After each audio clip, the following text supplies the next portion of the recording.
sometimes we have unrealistic expectations of others that we don't even realize that we have. I know someone who years ago, her and her husband, they just had their second child. They were struggling to buy diapers, formula, all that. But she had it in her head that, because her birthday was coming up, that her husband was going to go out and spend $200 or $300 on balloons and chocolates and gifts and things for her birthday. And I'm not saying there's anything wrong with someone getting you gifts and things, but it was unrealistic considering they were struggling to pay their bills, they were struggling financially for this, and then to have this expectation of all this money would be spent on something that they didn't need when they were having trouble meeting and paying for their needs as it was. And I say that to say that sometimes we have unrealistic expectations of people, places, ministries, things like that, and we don't even realize that we have them. We think, oh, well, I want to go do this, but we never have a conversation with our spouse about it. They don't read our minds. We wouldn't want them to read our minds.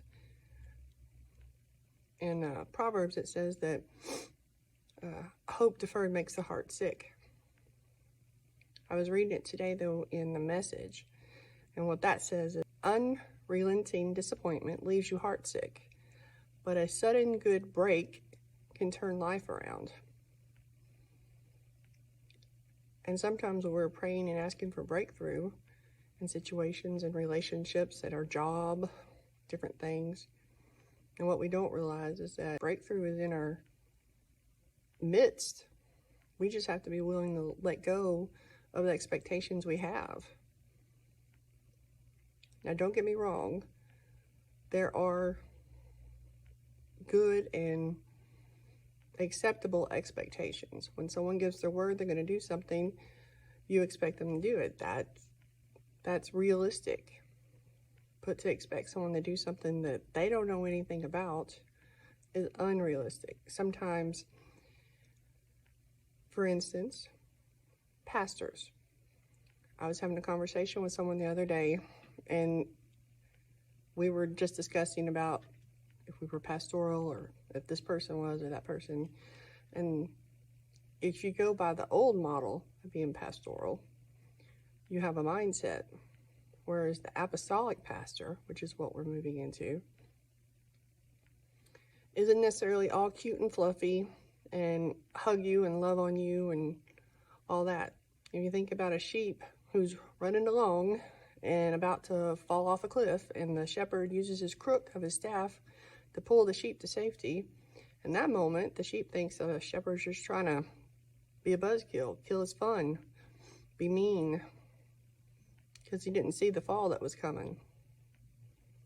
There's a movie with Mel Gibson in it called The Patriot. And one of my favorite scenes is it's a pastor, and they're, going out and recruiting men to go off to war to fight in the militia, which isn't the regimented army, but the pastor comes out with his rifle, and they look at him and they're like, "Pastor, you're going to fight?" And he goes, and basically he says that a shepherd's job is to tend the sheep and occasionally to fight off the wolves. I've always loved that, because we do have that mindset sometimes when it comes to pastors, the shepherds of the sheep,